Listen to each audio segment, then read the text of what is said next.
There are a lot of misconceptions, a lot of assumptions or assertion about the life of a CEO. But what really keeps a CEO awake at night? Besides the strategic challenge that you said, how can I get my mall now back on track or whatever? What are more at the personal leadership level? What are the things that people don't necessarily understand about being a CEO? I would say there are two facets. There is one facet, which is how people see you. And I think Right. it's very important for a CEO to be, I would say, exactly the same Right. at work, in your work environment as you are in your personal environment. Yes. I think people who actually wear The a mask. suit, yeah, or a Oh, mask suit. Yeah, you're right. when they got into the workplace tend to actually not be as, I would say, successful as CEOs because they're not genuine. People want First, people admire and look up to you as the CEO. So there are two facets, I would say, for a CEO.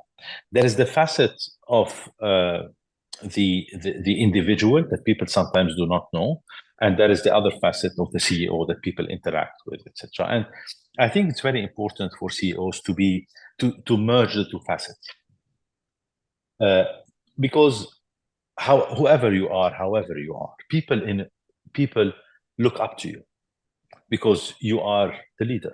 You are basically someone that, in a way, even those who don't like you, okay, admire you in a Yes. way, or criticize you. So, and that comes with the territory. You have to be, in my opinion, and that's what I always try to do, to merge the two facets, the personal Mm. and the work, for people to see the same person. So if someone comes to you at work and will meet with you in your work environment, they are they are used to a style, they are used to an Yes. interaction. But then if they see you, for example, over the weekend having coffee somewhere or out with your kids, etc., it's important to see the same person. It's important, if they see you in a relaxed environment outside of work, to see that actually he's our CEO, he's not someone else. Right. So, and this is where, when you bring these two dimensions together of your life, things, you relax also at work because you're not playing your role.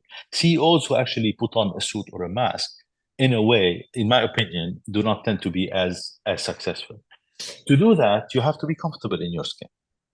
Mm. To do that, you have to understand that this is a journey, and you're not, of course, people look at us all the time, people interpret what we do all the time, people have all the time stories and interpretations and perceptions.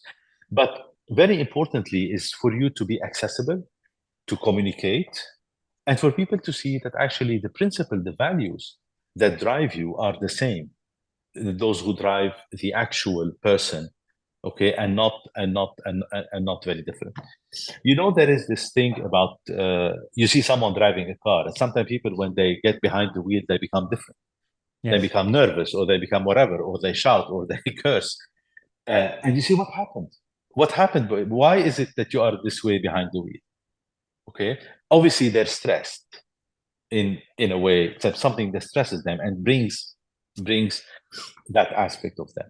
It's the same when you are in your work environment as a CEO. You cannot be stressed. You cannot be, if there's something that actually makes you uncomfortable, deal with it and let people see the real person. Let people see who you really are. No one is perfect. Don't try to put on a perfect image. No one is perfect. People want to see the vulnerabilities in us because this is how we build trust. People always want to know, they meet you as a CEO, or they see you as a CEO, but they want to meet the individual. They want to Yes. meet the person. And I think this is something that is extremely important. Yeah, it's being authentic. If to summarize in one single word, is being authentic, because people waiting for people to be human, CEOs being humans and be authentic and be genuine, and not being, a fabricated, image Yes. of something there. So it's a great, sorry, you were saying that it's a great lesson. No, I think you asked about what people don't know about the life of a Yeah. CEO. And I think people see what the CEO can do. They cannot see the limitations that the CEO has. Hmm. And those limitations are great, because they are in a context of what's asked of you, what's required. So it's very important to be able to bring this. When you are a CEO of an organization, whether it's a 50 people organization or 50,000 people organization, in my case, you are someone that naturally have, I would say, a very wide range of capabilities. Yes. You have to be able to actually use that range of capabilities, not to only go back to the default setting, but actually go into the depth of your capabilities.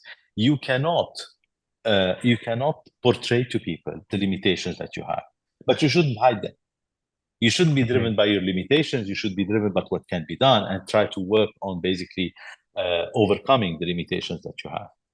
And at the same time, it's not because you can do something that you should be doing it.